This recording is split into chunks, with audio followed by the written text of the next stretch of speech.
Assalamualaikum warahmatullahi wabarakatuh.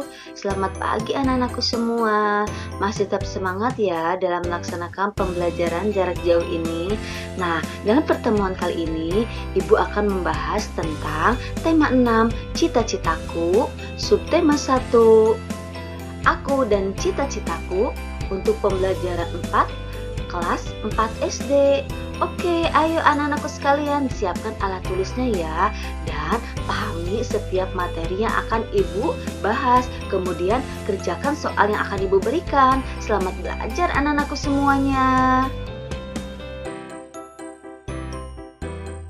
Anak-anakku sekalian, dalam pembahasan kali ini, untuk pembelajaran 4, materi ataupun mata pelajaran yang akan Ibu bahas, yaitu yang pertama adalah mata pelajaran PPKN. Nah, ayo perhatikan gambar di atas ya. Apa yang dapat kamu ceritakan dari gambar tersebut? Ya, kamu dapat memiliki lebih dari satu cita-cita loh. Nah, cita-citamu pun tidak harus berupa profesi tertentu.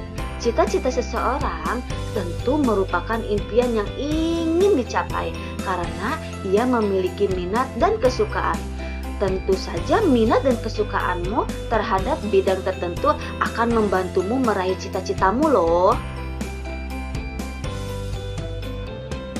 Nah, sekarang ayo perhatikan gambar yang sudah Ibu siapkan ini ya.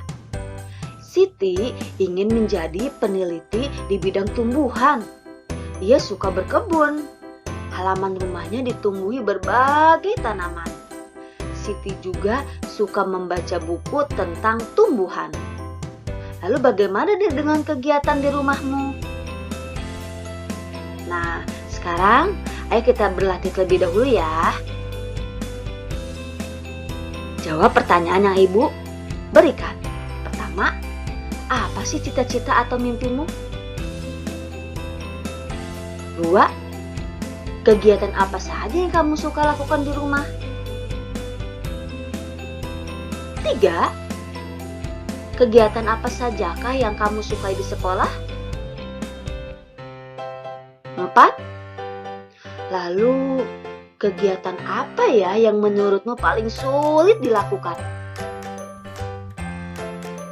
5, nah sekarang ayo jelaskan kegiatan apa saja yang dapat membantumu untuk meraih cita-citamu. Selamat mengerjakan anak-anakku semuanya.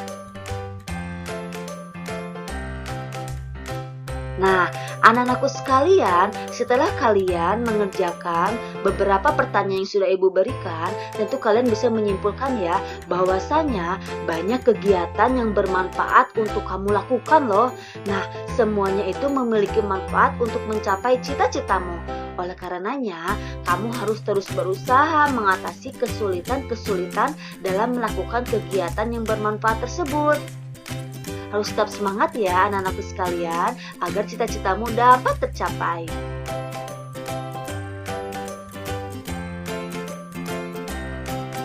Anak-anakku sekalian, ternyata terdapat banyak kisah tentang orang-orang yang meraih mimpi besarnya dengan menghadapi kegagalan terlebih dahulu loh.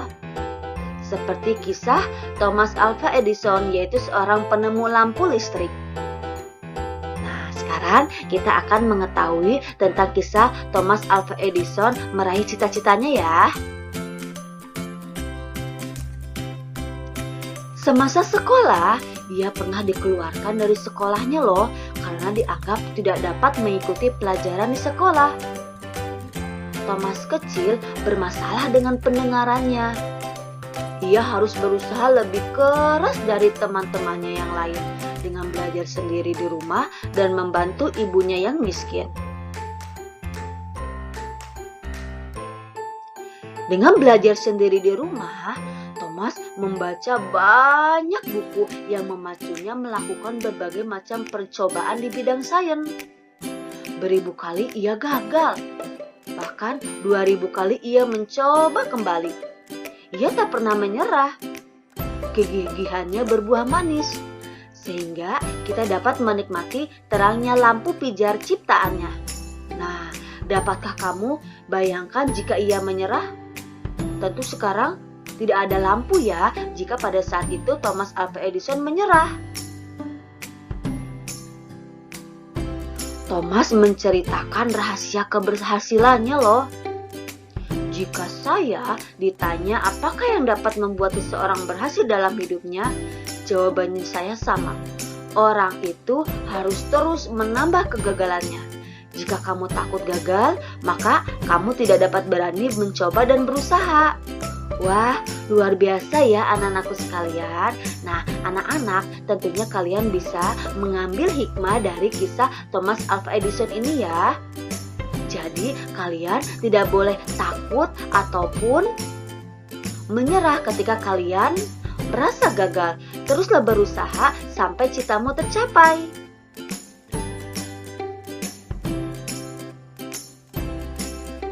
Nah, sekarang ayo anak-anakku sekalian amati keberagaman yang ada di Indonesia ini ya.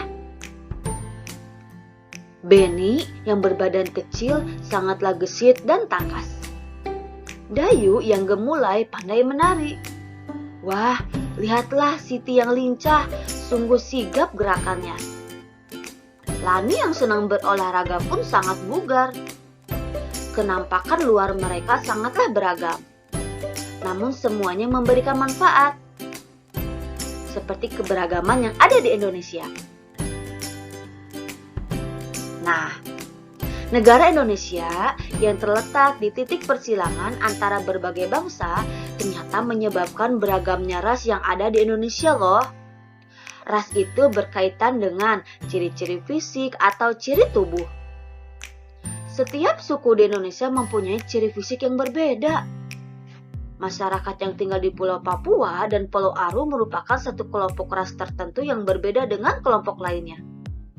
Bahkan kelompok masyarakat Sakai dari Riau, suku Kubu dari Sumatera Selatan, suku Tomuna dari Pulau Muna, masyarakat Enggano di Bengkulu, dan masyarakat Mentawai memiliki kemiripan satu dengan yang lainnya.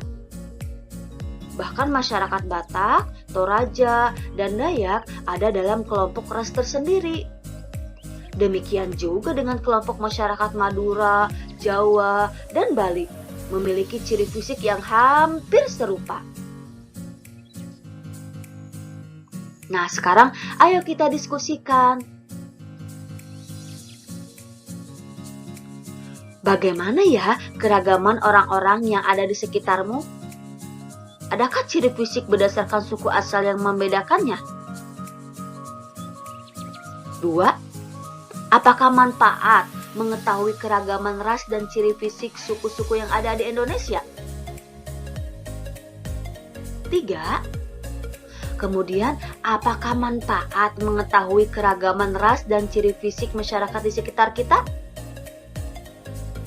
Nah, selamat mengerjakan anak-anakku semuanya.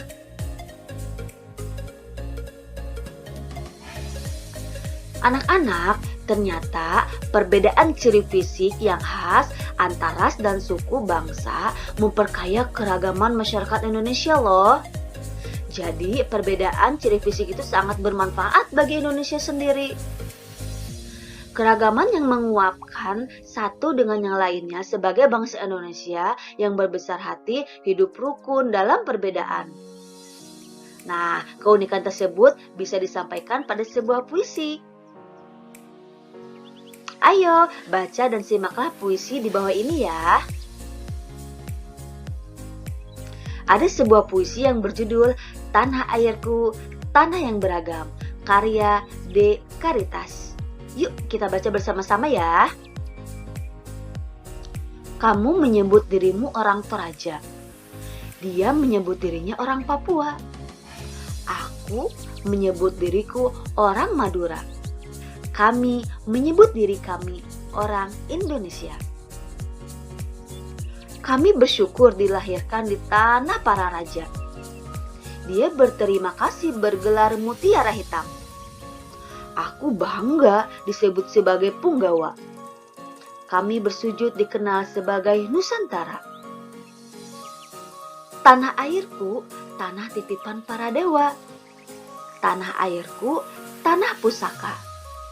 Tanah airku, tanah yang beragam. segalanya ada untuk manusia Indonesia. Mari kita rawat Ibu Pertiwi ini. Mari kita sayangi jagat Nusantara ini. Mari kita pelihara pusaka ini demi kita bangsa Indonesia.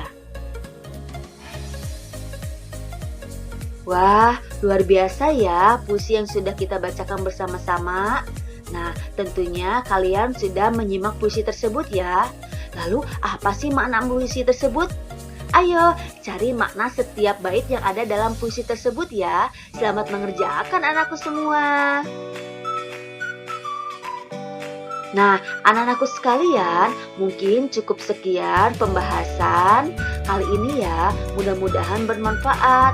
Ayo, terus support dan dukung channel YouTube Ibu atas nama Setia Mindawati ya, dengan cara mengklik like, share, and subscribe. Wabillahi taufiq wal hidayah. Wassalamualaikum warahmatullahi wabarakatuh.